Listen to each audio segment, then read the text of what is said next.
Hey guys, this is your second video on characterization. In our last video, we talked about the different methods that authors use in order to develop their characters, which includes direct characterization and the 5 types of indirect characterization. For this video, we're going to look at 3 more tools that are ultimately the results of direct and indirect characterization, and they include character foils, archetypes, and caricature. So let's get started. So first, let's begin with a review on how characterization works. So here we have Patrick, and we have 4 details about him. He has no fingers or toes. Now, this detail could characterize him as being kind of incapable of doing things. Then we have that he has green shorts with purple flowers, which characterizes him as being fun-loving and, lively. Then we have the details of pink and a tad overweight, which might characterize him as being loving and adorable and sweet. And therefore, these different details create a more complex character that the audience can understand as Patrick. So now let's move on to our 3 new tools. So the first one is character foil. So what is a character foil? A character foil occurs in a story when there's a pair of characters who, by their differences, highlights each other's qualities. So if you're a Trekkie or just have a general understanding of Star Trek, you should recognize these characters. So we have the Vulcan, Dr. Spock, and the human, Captain Kirk, and they are excellent examples of character foils.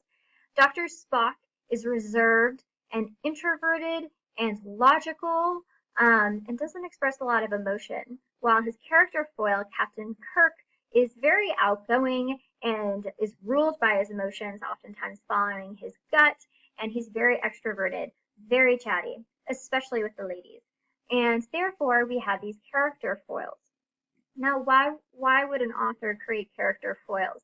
It's to highlight the characteristics of both characters, not one or the other, both. We better understand darkness because we've seen light, and we better understand light because we've seen darkness. By having opposites and comparing and contrasting them, we understand both better. That's how character foils work. By having 2 characters that you can compare and contrast as opposites, you understand both better. Now, another example occurs in Harry Potter, where you have Harry who believes in goodness and friendship and loyalty, but then have Voldemort who believes in evil and betrayal and violence. And therefore, they are character foils because they're complete opposites of one another, and therefore we better understand our protagonist and antagonist.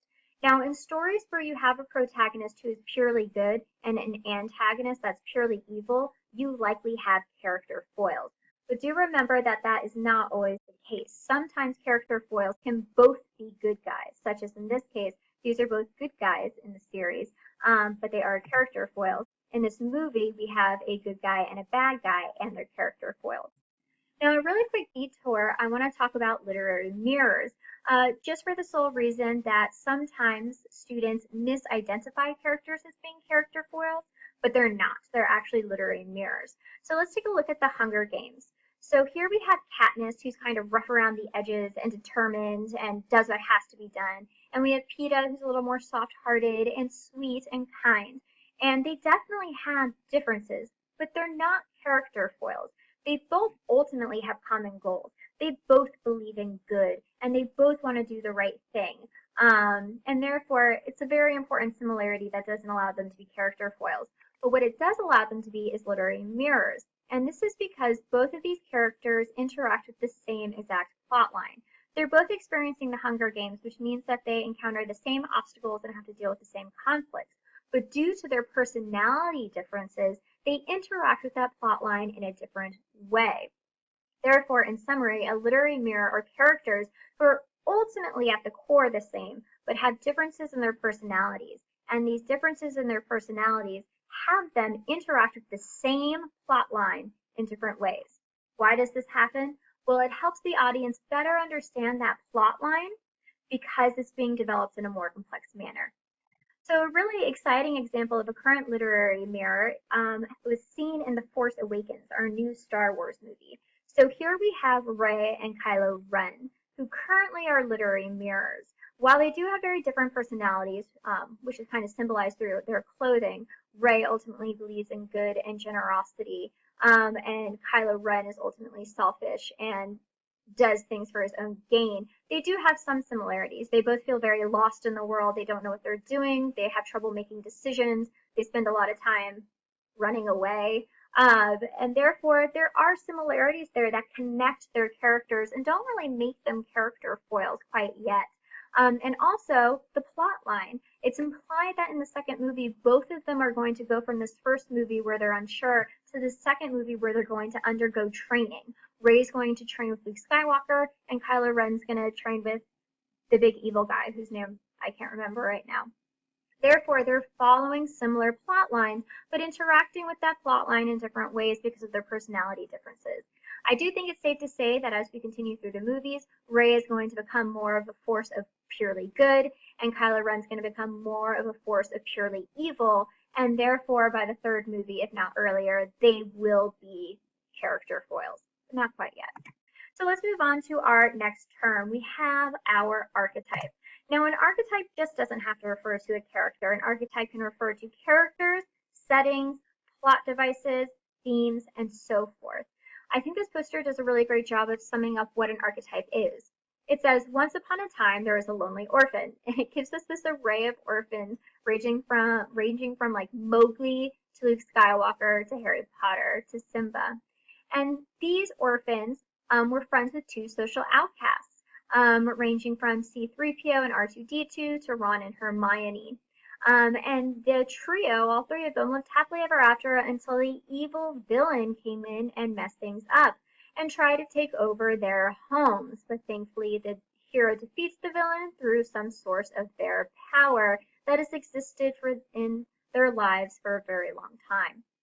So here we see how an archetype develops. They are common, ultimately norms that we see in storylines within a culture. So let's look specifically at archetypal characters. So here we have 12 of the most common character types, ranging from the outlaw to the ruler, the hero to the caregiver. And this individual has set it up on a really cool spectrum that differentiates them based upon their concerns for being social, having order, being ego, which means famous, and being free. However, do know that those 12 archetypes are not the only character archetypes that exist. Archetypes differ by culture and therefore differ by time period. They change over time. So in our current culture, if you look at our current stories that are really famous and that we know really well, we see character archetypes such as the shapeshifter and the trickster, which was not on this list, but are archetypes in our cinema and literature today. So now, what's the purpose of an archetype? I wouldn't really say that often an author has a purpose. Usually authors don't intentionally have archetypes.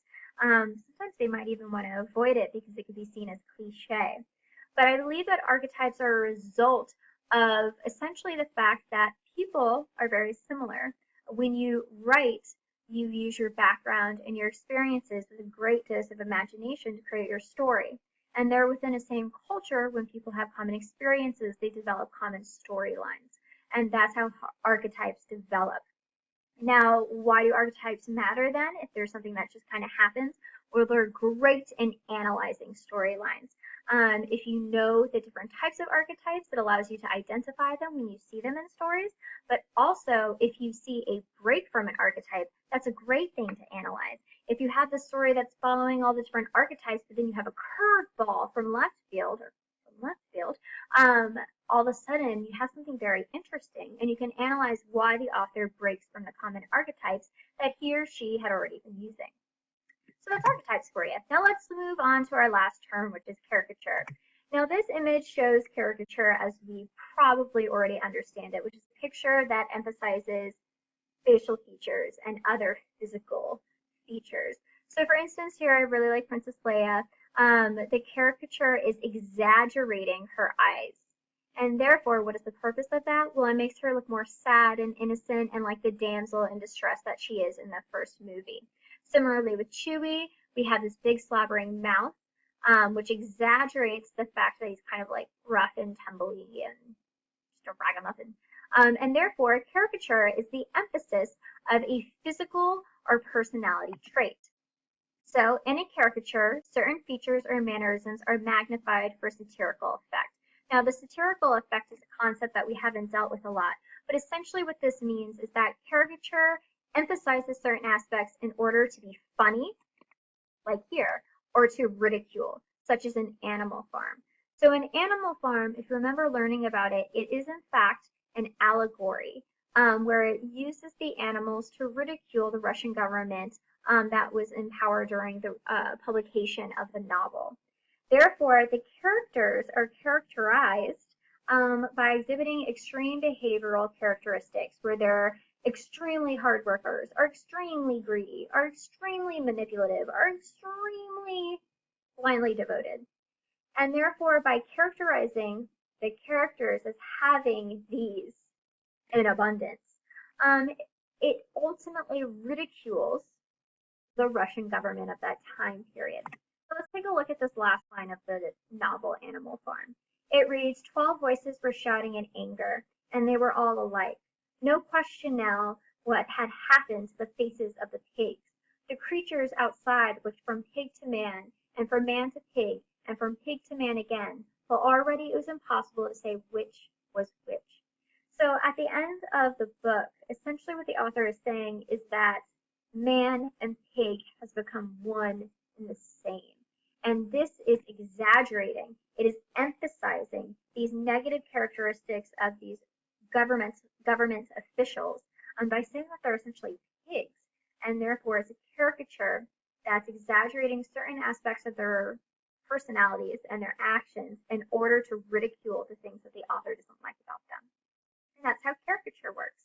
So, as a review, we have caricature, which exaggerates physical or personality characteristics in order to create humor or ridicule.